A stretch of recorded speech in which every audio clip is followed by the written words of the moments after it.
Tindy C. This is Radio Fox. Here was me thinking that the security team just like to flex their muscles and strut their stuff. But they're obviously a lot more than that, because I'm joined now by a member of the security team, Bally Virdee, along with specialist dementia nurse Billy Hamnett. The security team and members of staff from the NHS Trust A&E department are doing a charity event to raise money for a much-needed facility. Hello, guys. Thank you for joining me. A lot of us do hear the word dementia and think of it as something that happens to old people, but we don't really know too much about it. So would you able to explain to us what it is a little bit more? Dementia is anything really that affects the brain so it can't function as we call normally. So what are the typical symptoms? It's personality change, forgetting, and it's progressive. It doesn't get better. Tell me a little bit more about the symptoms, because I've got something here about sort of mood changes and communication problems. Communication can be a bit later on in stage. There's different kinds. Like I say, dementia is an umbrella term. You forget halfway through a sentence what you started talking about. Forget what things are called. But mainly,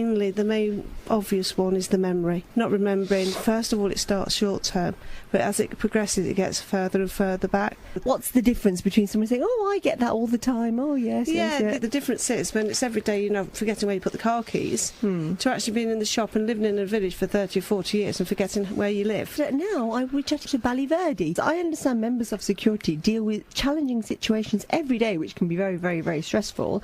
And your actual Virgin Money Giving page states none is more distressing than when security have to help calm down a patient who is suffering from dementia.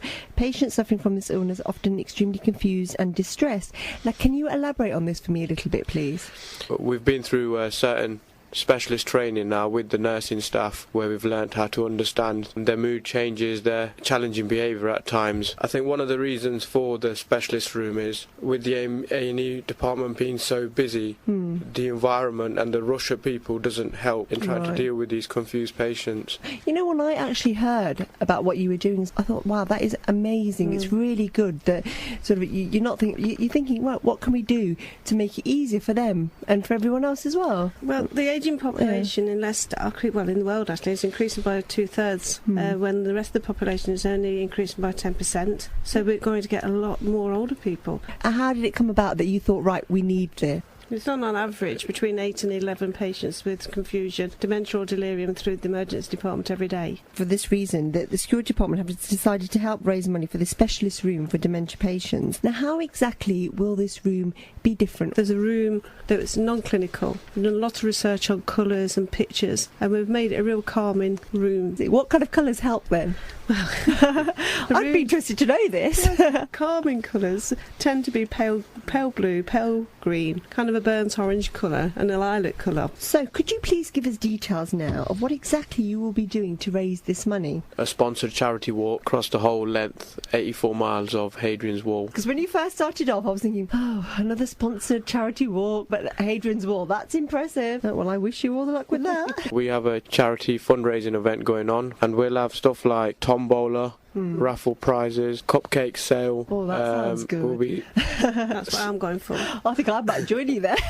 How much are you actually hoping to raise? I know it's as much as possible, but what do you need for what you need to get? Well, how much do you need? Total we're trying to raise is £3,500. That will cover all the equipment we're going to need. If listeners would like to make a contribution towards this much needed equipment, how can they sponsor you or make a donation? And for those, I must say, that don't have access to the internet, because a lot of the patients at the Leicester Royal Infirmary don't have that access, what can they do to sponsor yourselves? They can come and see any of the security department. There's sponsor forms around the hospital. There's actual volunteers on every ward. So if there's patients finding it difficult to get anywhere to make a donation, they can ask a volunteer to nip it down for them. Because I suppose they could just ask a member of the staff on whatever ward they're on and say to them, I'd like to do this, and they can make the necessary arrangements, can't they? If the staff are too busy, I'll fetch it myself. Yeah. So